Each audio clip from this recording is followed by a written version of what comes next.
Today is day number 3. The surgery was well over 48 hours ago. Today is Sunday. The surgery was on Friday morning, and just wanted to do the daily report. I did have a reasonably good night's sleep, and I actually wore these glasses, well, which are safety glasses. They're made of plastic.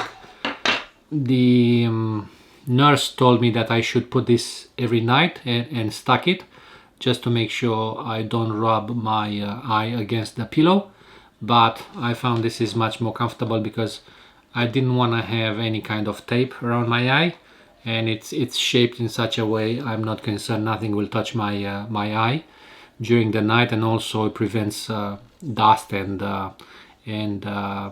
hair, and I do have a cat, and you know, there's a bit of haircut in the cut hair in the air, but I think this one just does fine. No pain, absolutely no pain, no problem. Discomfort, not much. I noticed that I need to do drops 4 times a day, and after the drops the vision becomes a little bit more blurry, but it clears up within 4 to 5 hours where that's the gap. I did have a concerning moment yesterday evening when I started to see with every movement and every blink, my right eye started to see some sort of a texture. Just I felt like the retina is wrinkled, and I would see all these funny circles, and just for a second they come and go. The moment I blinked, they will pop up. A little bit scary at that point because it was something new I didn't expect, and as I was moving my eye around, these shapes keep appearing and disappearing, and will make I don't know how to describe it. It's basically circular lines, just like the retina is wrinkled, I guess. I can't describe it, but these will be transparent and will affect the image. Let's say if you have a straight line, the line is not clean anymore, it will be a little bit wobbly. I got a little bit worried for that. On top of that, I did find a little bit of shade coming down, and that was probably my biggest worry because that would mean a retinal tear. So that happened last night at 6 o'clock.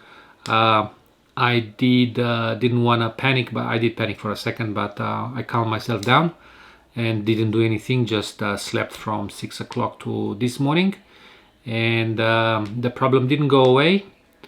I mean, it did now, but I was concerned enough to actually send a text to my doctor, and he gave me a call and said I shouldn't be worried about these shapes, and he asked me to describe clearly about this shadow, which it was a soft shadow, because he was as concerned as I was that might mean a retinal tear, but because the shadow wasn't clearly defined, and now it's actually gone, so I calmed down a little bit.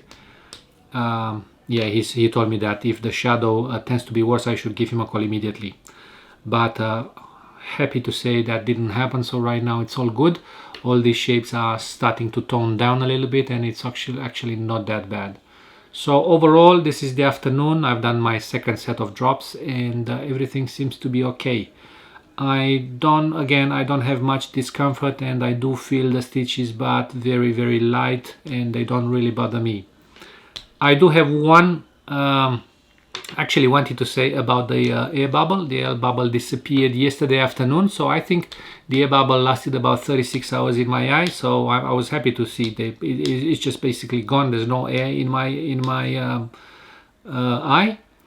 I do have a very dark spot, and the doctor told me that I might have dark spots because of the blood. I think it's a blood clot or some sort of a little structure. It's nowhere near a floater structure. It is quite dark, and it comes and goes. Does not behave like a floater. I know how the floaters are behaving. The moment you move your eye, they go and they turn around and they twirl. This one doesn't do that, so it either fixed, and even if I try to move it, it won't, because it's suspended in water. There's nothing will influence its behavior, so it actually goes down and it disappears, and sometimes it comes back. it doesn't bother me because it really doesn't want to stay in the middle of the eye. So right now, even if I was told by the doctor that this will eventually dissolve or sort itself out within, I don't know, a week. Even if I have it still in my eye, that wouldn't bother me. There's nothing like it was before. So right now, everything, even now, blurry. My eye, my left eye is a bit blurry by nature because I'm wearing glasses. But even if I see a little bit blurry, it is the amount of bothersomeness or pain or however you want to call it, it's gone. So that's good news. So I think I'm on the right path.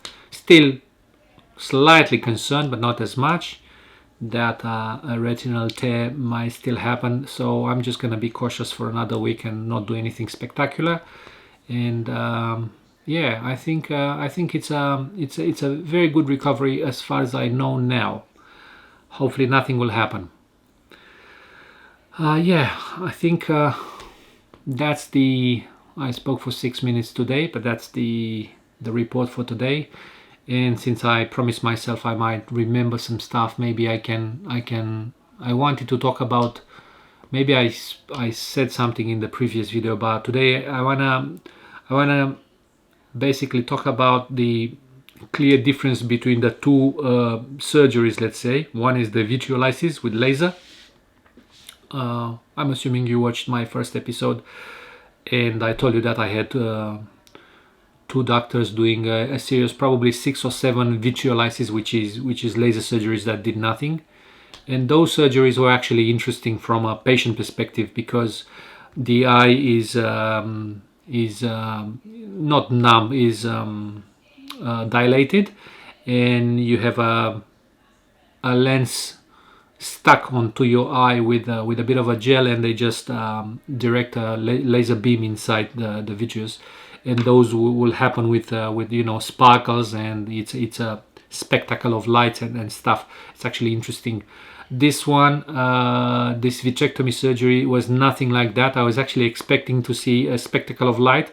That didn't happen. So imagine you're looking through the a bottom of a milk glass or paint, and you just see some shapes and stuff. So sometimes you see the bottom of the glass being, sometimes things are moving.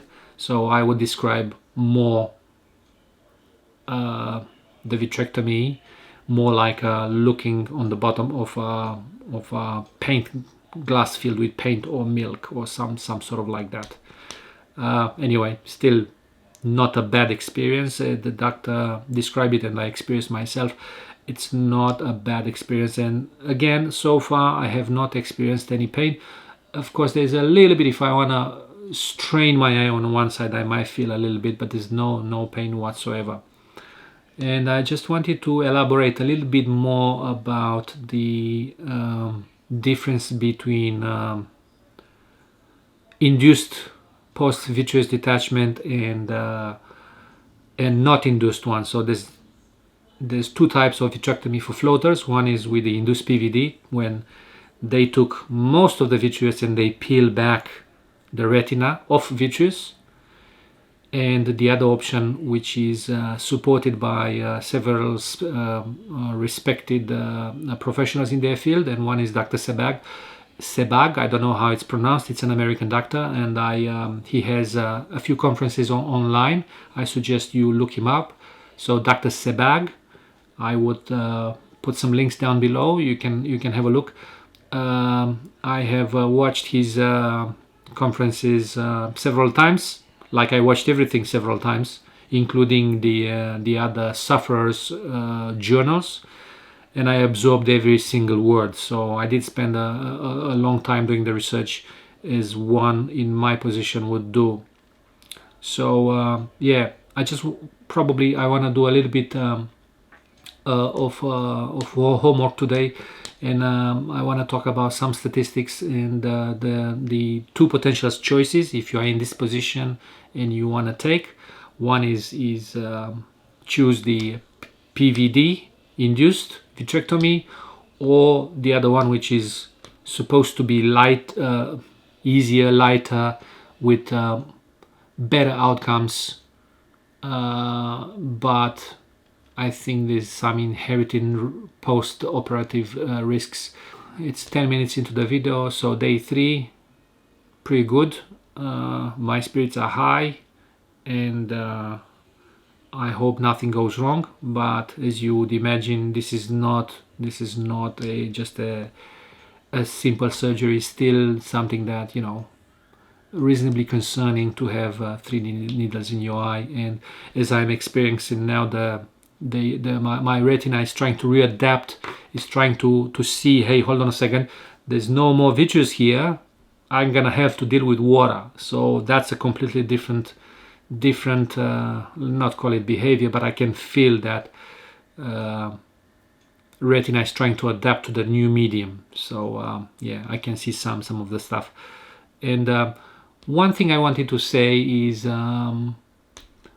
in my experience, before the surgery, you can actually see and measure and count your floaters by squinting your eyes very, very small. And this squinting of your eyes, well, I used to squint my eyes a lot, because every time something will come, invariably I will try to squint and look at it, and you can actually focus on it. Well, it's not really a focus, it's a kind of a fake focus, but you can see the structure inside your eye. If you look towards light or towards something it has to be bright, and you squint, you can actually see it. I know I trained myself trying to ignore it, but I definitely couldn't. And this squinting of my eyes every single day will probably, I wasn't conscious, but other people can see it, and it's like you have this tick that you squint your eyes. You just, I don't know if I made an impression outside, but yeah, involuntarily squinting not only gave me almost everyday headaches, and I believe I have increased eye pressure from that squinting, constant squinting, and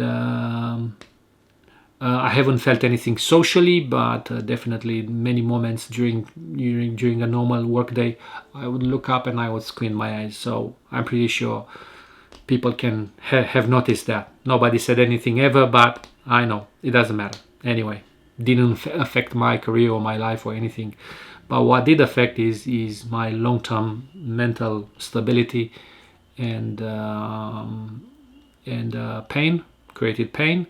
And also, I believe, again, this is something I believe, gave me high eye pressure, because the doctor told me that I have high eye pressure, which is 24 milligrams. You're supposed to be under 20. And eye pressure long-term means glaucoma. So that's another thing when you're doing your research, you need to be aware of everything, because at this point in time I read so much about the eye, I kind of got the gist of what could go wrong. Glaucoma is not a joke, and if you have long-term high pressure in your eye, it will basically press on your optical nerve and it will create a damage, and that's not reversible. Once that's done, it's done. You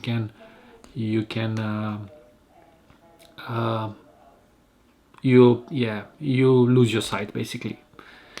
Now, another reason what I actually went, maybe like a secondary reason I went with the surgery, was the fear of glaucoma as well, because constant eye pressure, me squinting, I said, you know, that's another additional reason for me to go ahead with the surgery. So maybe it's not that clear, but you know, I had to take many things into consideration before I put myself under the knife or the needle or whatever you want to call it. All right, I managed to speak for 15 minutes and don't seem to stop, and maybe that's a good thing. And yeah, probably one of the episodes I'm going to talk about fellow different people just in my situation, which I have looked at their journals and I watched it 2 or 3 times, no matter how long or how short. And thankfully for this platform, YouTube, these voices exist, and sometimes it's good to see what other people are going through, because you can have a list, you know, otherwise you wouldn't have people like me talking about their problems. So you can see, you know, experience from others. And uncensored and whatever they want to say, they will say it. And since I'm at this topic again, I want to say I'm not a doctor. Never take whatever I say here as a medical advice. You need to do your research. You definitely need to read everything you can and look at others, because I was surprised. That's another topic I wanted to cover, and since I'm here, I'm gonna stay another 3 minutes. I met someone who had retinal detachments in both eyes. Very bad. This person had multiple vitrectomies in his both eyes. The retinal detachments have been solved, so he didn't lose his vision. In his eyes, that particular doctor put either gas or oil. They tried to vitrectomize the oil out. They couldn't do it. He had secondary cataracts. Yeah, very, very bad. One thing that stuck to my head when I asked him about when he had vitrectomy, he said something, and he was confident that his vitreous has recovered 100% as taught by his doctors. And I'm saying, what are you talking about? The vitreous does not recover. Now the eye will produce a natural, will refill your eye with a liquid, which is probably water and salt, just like the tears. But you do not, the vitrectomy does not regenerate. So I was surprised that in today's time people who go under significant events through their life, they don't do their own research in time and extensively. And I guess what I want to leave today is do your study, do your research, read everything, read twice, because this is not an easy decision to make, and it's about your eyesight. I mean, what can us? I mean, I know there's other things can be worse and life-threatening. This is probably not life-threatening, but it's pretty important, I would say. And one last thing, I've seen other people in similar situations, maybe not necessarily vitrectomy for floaters, but people who are undergoing vitrectomy surgeries for other reasons, or cataract surgeries. And I've seen a lot of people unhappy about what's happening with them, and things go wrong, and wrong decision they've taken. So yeah, that's a very good lesson to learn as well. Make sure you read enough and do not rely on the solely opinion of one particular doctor, because every doctor is different. Some are better than others, and some have their own opinions, and they rely on their own data, and sometimes that might not be necessarily the best one. So I would be careful with that as well. I think I'm in good hands right now, and hopefully, because obviously it took me a long time to decide to go with this particular doctor, so I don't know if it's I can't compare, but at this point I'm confident that I'm in good hands. All right, almost 20 minutes, day 3, all good, and I will see you tomorrow. Tomorrow is Monday, so my next booking is Tuesday, which is 5 days from the surgery. And so far so good. Yeah, I would say pretty happy at this point, but I can't draw the line yet and jump. All right. This is how the eye looks in day 3. I don't think it's that bad, and I don't think you can see.